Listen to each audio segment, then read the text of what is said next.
Ibu Saudara yang dikasihi Tuhan, salam sejahtera bagi kita sekalian. Hari ini kembali kita berjumpa dalam kegiatan Morning Call yang diselenggarakan oleh Departemen Pelekes Majelis Sinode GPIB bersama saya Pendeta Agus Indro Sasmito, Ketua Majelis Jemaat di GPIB Jemaat Mitra Parsingguran Nauli, Kabupaten Humbang Hasudutan, Provinsi Sumatera Utara. Hari ini 8 Maret 2021 kita akan bersama-sama membaca dan merenungkan firman Tuhan sesuai dengan Sabda Bina Umat di pagi hari ini. Sebelum kita membaca dan merenungkan firman Tuhan, mari kita bersama-sama berdoa untuk memohon bimbingan Roh Kudus. Kita bersatu di dalam doa. Segala puji, hormat, kemuliaan bagi nama-Mu Tuhan. Kami patut menaikkan syukur dan terima kasih kami atas kuasa kasih-Mu dalam hidup kami. Sehingga di pagi hari ini kami masih diberikan kesempatan untuk menikmati kasih Tuhan melalui kehidupan kami secara pribadi dan keluarga. Di pagi hari ini Tuhan, kami akan membaca dan merenungkan firman-Mu. Kami sadar akan segala keterbatasan dan kelemahan kami. Oleh karena Tuhan, kami mohon Engkau memberkati dan mengurapi kami semua dengan Roh Kudus-Mu, sehingga firman-Mu menjadi bagian dalam kehidupan kami. Terlebih kami juga dimampukan untuk melakukannya di dalam hidup kami hari lepas hari. Berkati dan sertai kami Tuhan, dalam nama Tuhan Yesus kami berdoa dan bersyukur. Amin. Bapak Ibu Saudara yang dikasihi Tuhan, sesuai dengan Sabda Bina Umat pada hari ini, perikop Alkitab kita terambil dari kitab Esra pasal 2 ayat 1 sampai 2a. Firman Tuhan menyatakan, inilah orang-orang provinsi Yehuda yang berangkat pulang dari pembuangan, yakni para tawanan yang dahulu diangkut ke Babel oleh Nebukadnezar, Raja Babel, dan yang telah kembali ke Yerusalem dan ke Yehuda, masing-masing ke kotanya. Mereka datang bersama-sama Zerubabel, Yesua, Nehemia, Seraya, Reelaya, Mordekai, Bilsan, Mispar, Bigwai, Rehum, dan Baana. Demikian firman Tuhan. Bapak Ibu Saudara yang dikasihi Tuhan, perikop kita pada pagi hari ini merupakan bagian yang tidak terpisahkan dari peristiwa yang disampaikan di dalam pasal 1, di mana umat Israel yang sedang berada di pembuangan di Babilonia mendapatkan kasih karunia Tuhan melalui Raja Persia, yaitu Koresi, sehingga mereka diberikan kesempatan untuk keluar dari tanah Babilonia dan kembali ke tempat tanah kelahiran nenek moyang mereka, yaitu di wilayah Yerusalem itu sendiri. Nah, Bapak Ibu Saudara yang dikasihi Tuhan, tentu peristiwa ini menjadi sebuah peristiwa yang luar biasa yang dialami oleh umat Israel, sehingga itu menjadi sebuah pengalaman iman yang juga patut diceritakan secara turun-temurun, bahkan bagi kita pada saat ini. Bagaimana perjuangan dan kuasa Tuhan yang bekerja di dalam kehidupan mereka.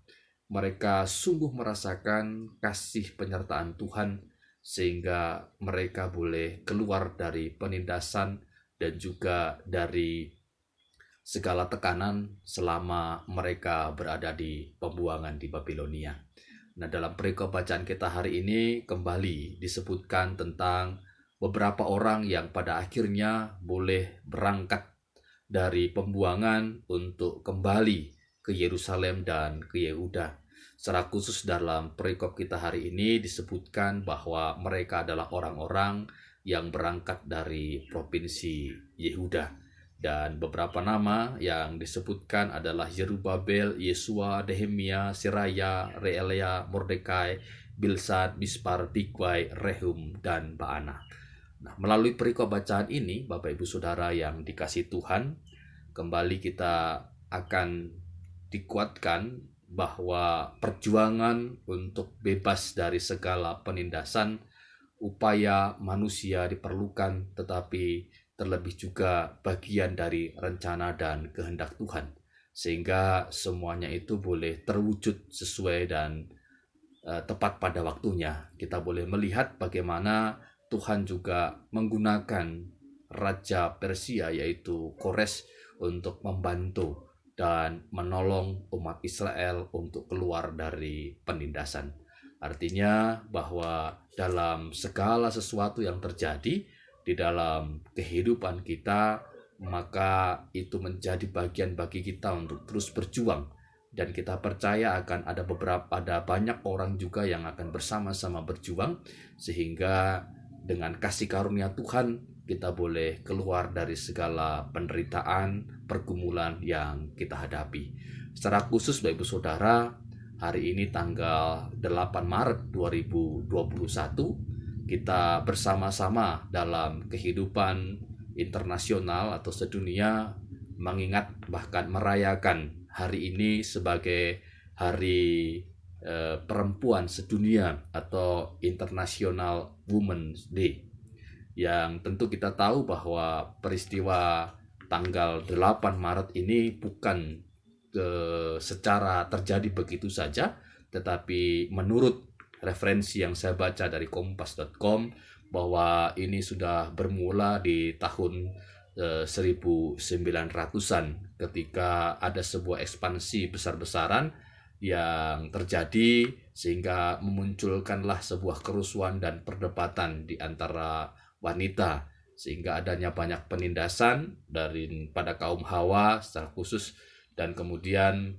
orang atau kaum perempuan mereka melakukan sebuah usaha atau upaya untuk menyampaikan suara atau aspirasi mereka, dan perjuangan yang luar biasa hingga pada akhirnya tahun 1975 diakui oleh Perserikatan Bangsa-Bangsa dan ditetapkan pada tanggal 8 Maret itu, tepatnya pada tahun 1913 ditetapkan sebagai Hari Perempuan Sedunia atau International Women's Day.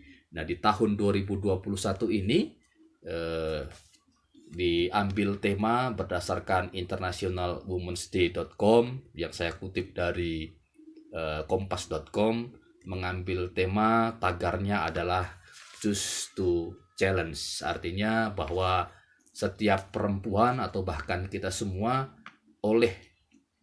artinya berhak untuk menantang semua bentuk ketidaksetaraan gender yang saat ini masih terjadi. Dan kata choose atau memilih ini diartikan sebagai pilihan perempuan untuk mau mendukung gerakan ini atau tidak. Nah, memang berbeda dalam tahun-tahun sebelumnya. Biasanya Hari International Women's Day ini diperingati dengan kegiatan turun ke jalan atau melakukan kegiatan unjuk rasa. Namun karena ada pandemi COVID-19 ini, International Women's Day mengajak setiap orang untuk mengambil bagian dalam Choose to Challenge tadi, dengan mengupload atau mengunggah foto tentang Choose to Challenge ini untuk dengan mengangkat satu tangan ke atas dan kemudian diupload di International Women's Day dan menggunakan tagar Choose to Challenge. Artinya, Bapak Ibu Saudara yang dikasihi Tuhan, tentu memperingati Hari Perempuan Sedunia ini kita boleh melihat bagaimana perjuangan dan upaya perempuan-perempuan yang juga berjuang untuk membebaskan dirinya dari berbagai tekanan bahkan ketidakadilan itu sendiri.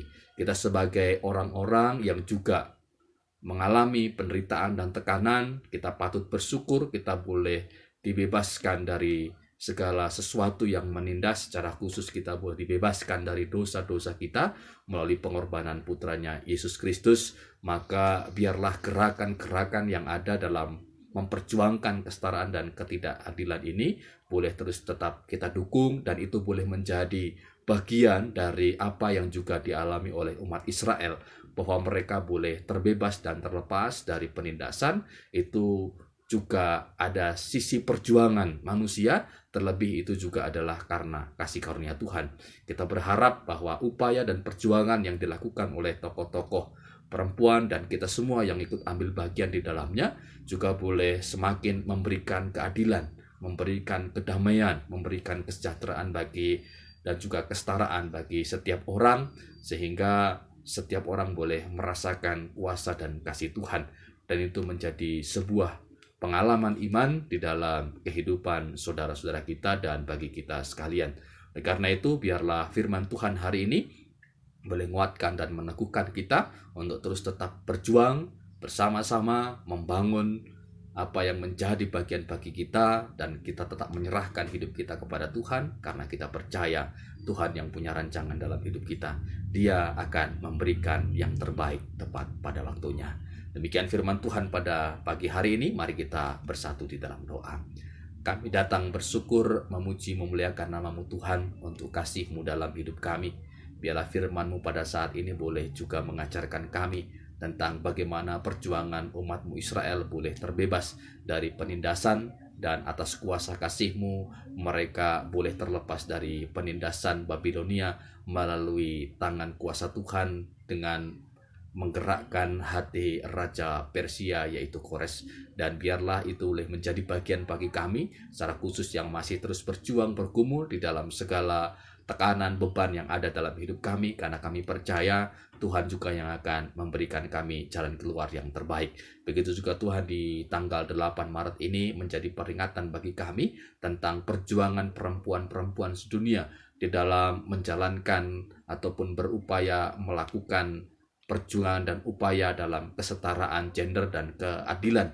Sehingga biarlah melalui peringatan Women's Day International ini, International Women's Day ini juga menjadi bagian bagi kami untuk terus mau berjuang dengan segala upaya, dengan segala bagian-bagian kami, sehingga semuanya boleh mendatangkan berkat dan sukacita di dalam kehidupan kami dan juga kehidupan orang-orang dimanapun mereka berada. Berkati setiap kami yang boleh mengambil bagian dalam morning call dan segala sesuatu yang kami lakukan, terlebih dalam pekerjaan dan aktivitas yang akan kami lakukan, sehingga semuanya juga boleh mendatangkan berkat dan sukacita.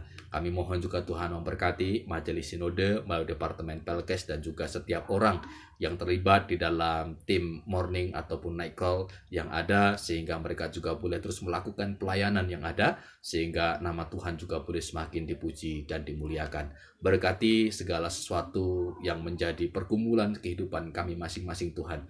Biarlah Tuhan yang memampukan kami untuk terus tetap berjuang bersama-sama dengan Tuhan. Ini segala sesuatunya nih Tuhan, kami serahkan hanya ke dalam tangan kasih-Mu. Biarlah kehendak-Mu saja yang terjadi di dalam hidup kami.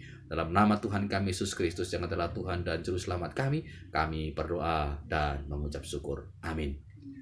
Bapak Ibu Saudara yang dikasihi Tuhan, demikian morning call pada hari ini. Selamat beraktivitas, Tuhan Yesus memberkati, dan salam sejahtera bagi kita sekalian.